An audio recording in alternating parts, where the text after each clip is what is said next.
I used to be friends with this girl. Let's call her PhD. I've known PhD since the 7th grade. Okay? For all the years that I've known this girl, she's always been athletic or skinny. Like, she's always did sports. It wasn't until she started struggling with depression where she got, severe weight gain and, struggled a little bit with diet and nutrition. One thing I've noticed about unclean spirits taking over people's bodies is they can only do it when you're struggling with something, like when your frequency and your aura is low. So if you're struggling with depression, if you're struggling with addiction, if you're struggling, if you're stressed, that is what makes you a target to those unclean spirits in the spiritual realm. So around the time I started peeping the spirit of gluttony taking over her body, right? I didn't know it was a spirit of gluttony because she would have this habit where she would, after we go out, she would DoorDash food or Uber Eats food back to her crib, and she would have the food waiting for her, and she would just eat the food. Just like after, partying all night, maybe she wants a bite to eat. But I noticed that it was becoming like a pattern for her. Like, she would just eat late at night. And obviously, as a woman, you guys, and as a friend, you can't step in on someone's eating habits. Like, it's just too complicated. It's like weight and body dysmorphia. That's a very sensitive issue, with a sensitive topic with women.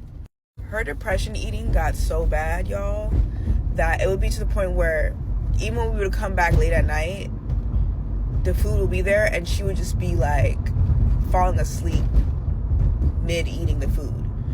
And I never thought anything of it because I was just thinking to myself, like, she's been doing this, like, this is just like her eating routine. It's not that big of a deal. Plus, she's not even eating the whole meal. It'll just be like a couple bites and she'll like fall asleep with the food in her hand. Like, it was wild. And I was living on her couch at the time because I think I was in the middle of moving houses. So I was living on her couch and I'm witnessing this. So I was just like, you know what? Let me monitor this, because if it gets out of hand, I'm definitely going to say something. Like, that's the type of friend that I am. So I ended up moving, back into my house with my family because I was about to move to New York. And sure enough, ended up moving to New York, and she was about to move to New York too.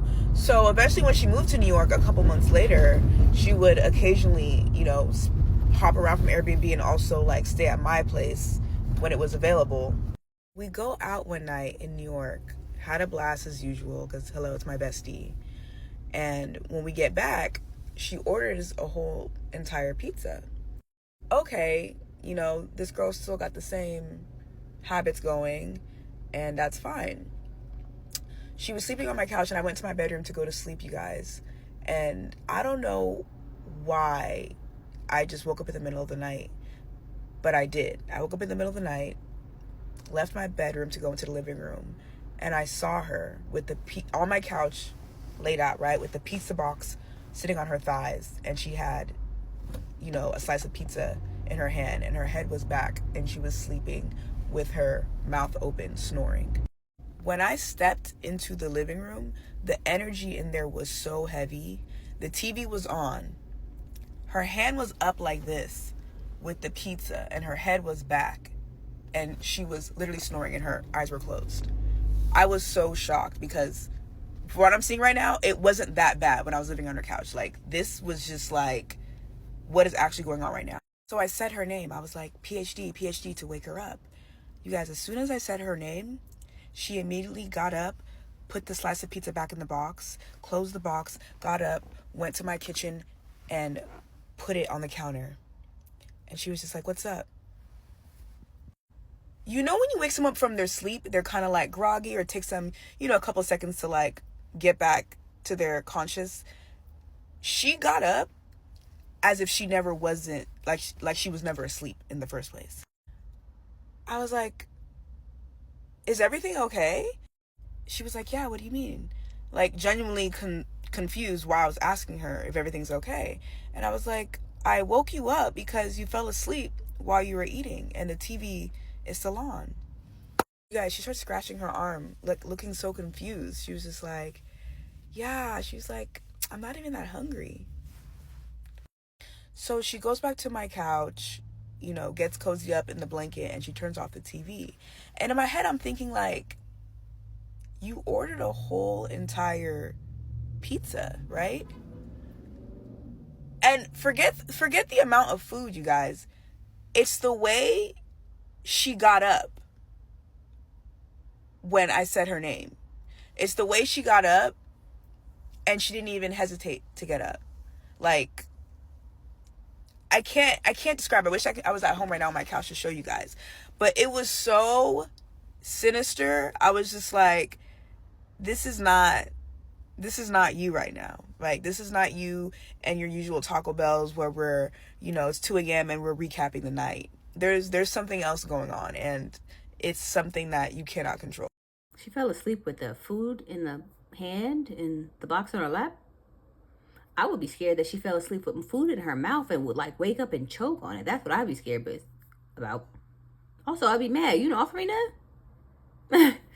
But yeah, I get it. When people are spiraling, they're going down that rabbit hole. Things change and you notice it in them, but you don't want to harp on it, because if they're going through a really tough time, you harping on it could just add to that already heavy plate. You know what I mean?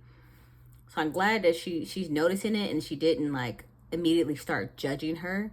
But people always have their spells. That's why I always watch like hoarders or things like that, because that's another way people, if they're really depressed, it'll just eat them up and their house will turn into this like what they're feeling on the inside. So for her friend, I would just talk to her and ask her what's going on and if there's anything she could do to help. Other than that, I think time is the best friend for people who are going through things. But also friendship, her just being there is enough. What do you guys think about the story? Put it in the comment section below.